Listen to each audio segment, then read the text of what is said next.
حب دنیا کے بارے میں آج جو ہے تیسری قسط ہے. اس سے پہلے 4 آیتیں بیان ہوئی ہیں. کبھی دنیاوی زندگی کو عرض کہا گیا، عارضی اور زوال پذیر چیزیں. کبھی اسے متاع غرور کہا گیا، کبھی لہو و لعب خداوند متعال نے بیان کیا. آج جو ہے 5ویں آیت میں خداوند متعال دنیاوی نعمتوں کو زینت الحیات دنیا بیان فرمایا کہ دنیاوی زندگی کی زینت ہے یہ. یا اس سے ملتی جلتی دوسری تعبیرات بعض آیات میں استعمال ہوئی، جیسے من کان یرید الحیات الدنیا وزینتها نوفی الیہم اعمالهم فیہا وہم فیہا لا یبخسون. جو شخص دنیاوی زندگی اور اس کی زینت کا طالب ہو، جس طرح ہم سب دنیاوی زندگی کے طالب ہیں ہم، اور زینت کے بھی طالب ہیں کہ خوبصورت زندگی ہو، تو ہم اس کے اعمال کا پورا بدلہ دنیا میں دے دیتے ہیں. اس کا مطلب یہ ہے کہ انسان آخرت سے ہاتھ اٹھا لیتا ہے.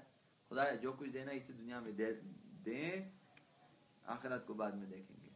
تو خداوند ممکن ہے یہاں پر اس کے اعمال کا بدلہ، جو کچھ وہ اعمال انجام دے دیتے ہیں عبادت وغیرہ، بدلہ دنیا میں دے دیتے ہیں، اور اس میں ہم کچھ کم نہیں کرتے، لیکن آخرت میں اس کا کوئی حصہ یا اجر نہیں ہوگا. دوسری آیت میں فرمایا یا ایھا النبی قل لازواجک ان کنتن تردن الحیات الدنیا. ازواج پیغمبر کی بیویوں سے خداوند تعالی نے سخت لہجے میں بات کی ہے. یا ایھا النبی، اے نبی، قل لازواجک، اپنی بیویوں سے کہو، ان کنتن تردن الحیات الدنیا، اگر تم دنیاوی زندگی وزینتہا اور اس کی زینت کی خواہش مند ہو، تمہیں بھی اگر دنیاوی زندگی اور اس کی زینت چاہیے، فتعالینا، تو آ جاؤ، امتعکن، میں تمہیں بہرہ مند کر دوں، دنیاوی زندگی دے خداوند فرماتا، دنیاوی زندگی دے دوں گا. وَأُسَرِّحْكُنَّ سَرَاحًا جَمِيلًا، اور تمہیں بطور احسن جو ہے رخصت کر دیتا ہوں. پیغمبر اسلام کہا دنیاوی زندگیوں کے اگر اس طرح جو ہے زینت دنیا وغیرہ کرا لیجئے تو تمہیں زندگی دے دی جائے گی، اور میں بھی تمہیں چھٹی دوں گا. ان تعبیرات سے یہ بات بخوبی واضح ہو جاتی ہے کہ دنیاوی زرق و برق فقط دنیاوی زندگی کی زینت ہے، اور اس کے زینت ہونے کے سامنے بھی سوالیہ نشان کھڑا ہو جاتا ہے. جب ہم یہ دیکھتے ہیں کہ زینت کو بیان کرنے کے لیے زینا کا لفظ استعمال کیا گیا، جس کا معنی زینت دی گئی، زینا جس کا معنی زینت دی گئی، جو اس بات کو ظاہر کرتا ہے کہ یہ کوئی حقیقی نہیں بلکہ خیالی زینت ہے. زینت دی گئی ہے، اسے خوبصورت بنا دیا گیا ہے. زُيِّنَ لِلَّذِينَ كَفَرُوا الْحَيَاةُ الدُّنْيَا، دنیاوی زندگی کو خوبصورت بنایا گیا ہے کافروں کے لیے، مزین کیا ہے کافروں کے لیے. کافر سمجھتے ہیں یہی ہے بس، اور کچھ نہیں ہے. زُيِّنَ لِلنَّاسِ حُبُّ الشَّهَوَاتِ من النساء والبنین والقناطیر المقنطرہ، لوگوں کے لیے زینت دی گئی ہے حب الشہوات من النساء، عورتوں کی خواہش، عورتوں کی خواہش کو زینت دی گئی ہے. لوگ سمجھتے ہیں کہ یہ اچھی چیز ہے کہ عورتیں زیادہ ہونی چاہیے ہمارے پاس. حب الشہوات من النساء، حب الشہوات خواہشات کی محبت، من النساء عورتوں میں سے، عورتوں کی خواہش، والبنین اولاد کی خواہش، والقناطیر المقنطرہ من الذهب والفضہ سونے اور چاندی کے سے لدے ہوئے اونٹ وغیرہ قطار در قطار. لوگ چاہتے ہیں مثلا زیادہ ہو جائے. اولاد سونے چاندی کے ذخیروں کو زینت دی گئی ہے. تو ان آیات سے یہ بات واضح ہوتی ہے کہ ان چیزوں کا زینت ہونا بھی حقیقت نہیں بلکہ خیالی چیز ہے، کیونکہ یہ چیزیں ہم سے جدا ہو جاتی ہیں. یہ زینت عارضی ہے.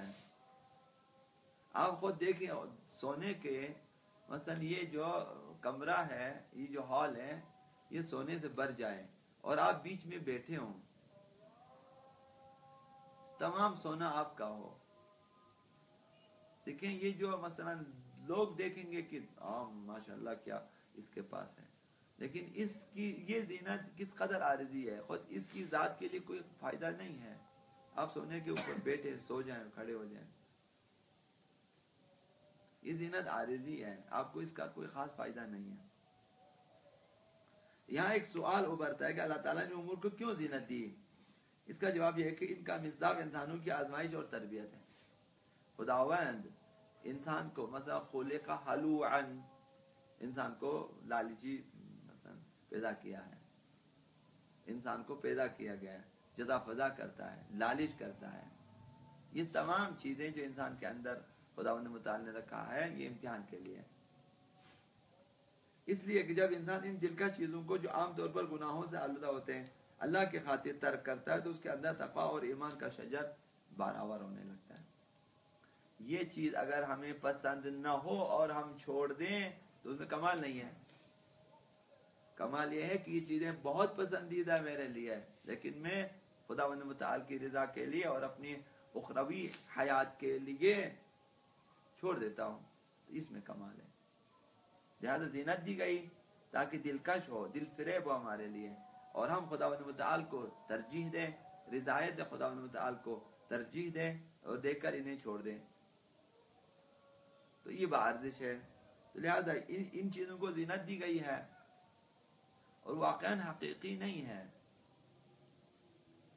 حقیقی اس لیے اب آپ جائیں گے جس چیز کو بھی آپ سمجھیں کہ مثلا بہت زیبا ہے، خوبصورت ہے، آپ اسے لے لیں، جیب میں ڈالیں، کھا لیں، کچھ بھی کریں، چیزیں ختم ہو جاتی ہیں، خراب ہو جاتی ہیں. دیکھیں ایسا کچھ بھی نہیں ہے، صرف ایک جلوہ ہے، ایک منظر ہے کہ ہمیں وہ منظر اچھا لگتا ہے، چاہے وہ خواتین ہوں، چاہے وہ مال و دولت ہوں.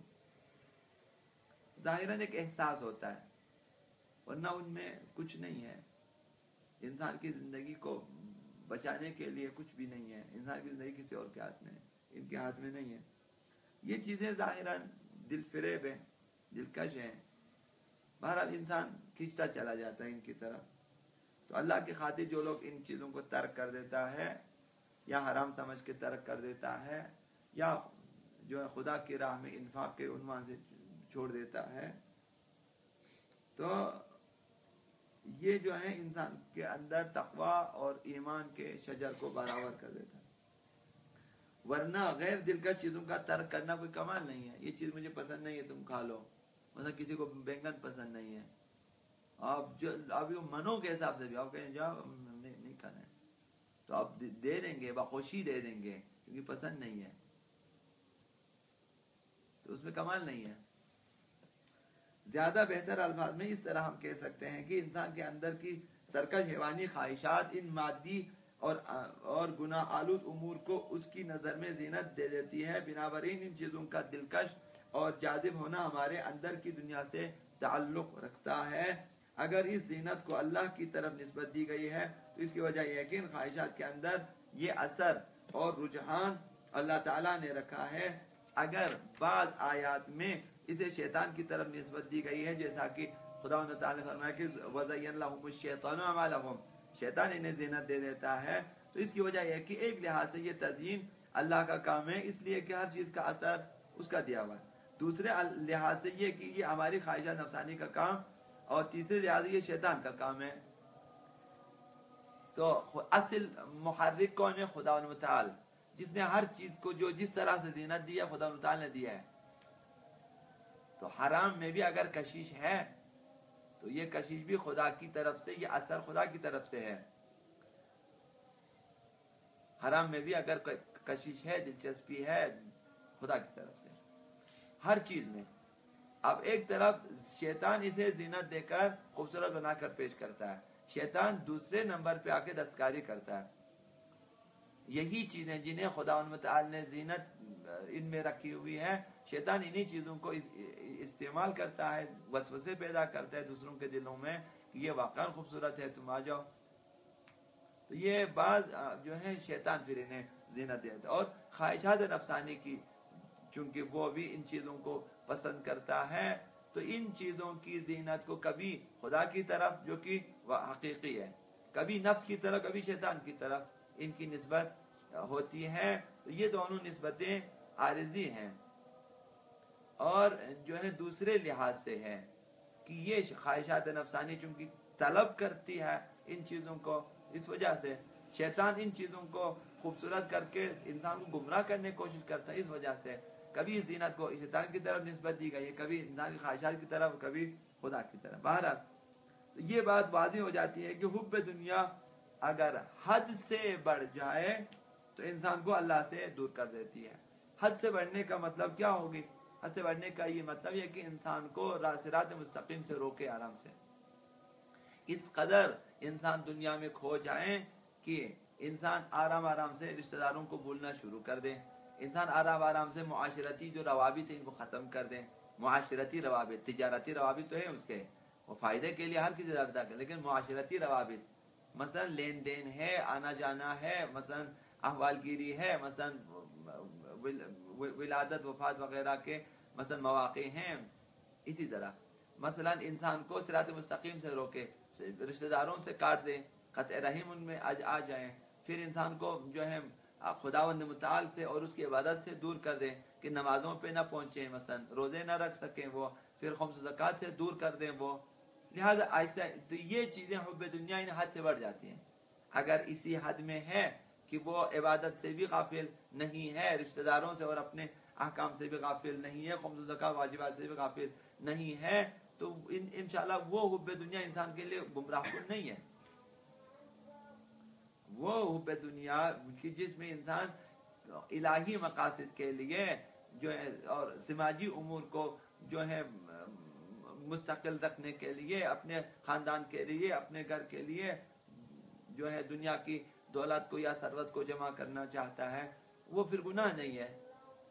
اور ہم چونکہ خدا کے زیر سایہ اور احکامات الہیہ کے زیر سایہ ان چیزوں کو جمع کرتے ہیں، تو وہ گمراہ کن نہیں ہے۔ جب حد سے بڑھ جائے یہ چیزیں کہ انسان کو خدا سے اور جو ہے دین خدا سے اور باقی جو اسلامی معاشرے کے روابط اور اس کی تعلیم، ترقی، تربیت وغیرہ کے لیے انسان کی ذمہ داری ان سے دور کر دیں، اس وقت وہ حب دنیا گمراہ کن ہے، انسان کے لیے قابل مذمت ہے۔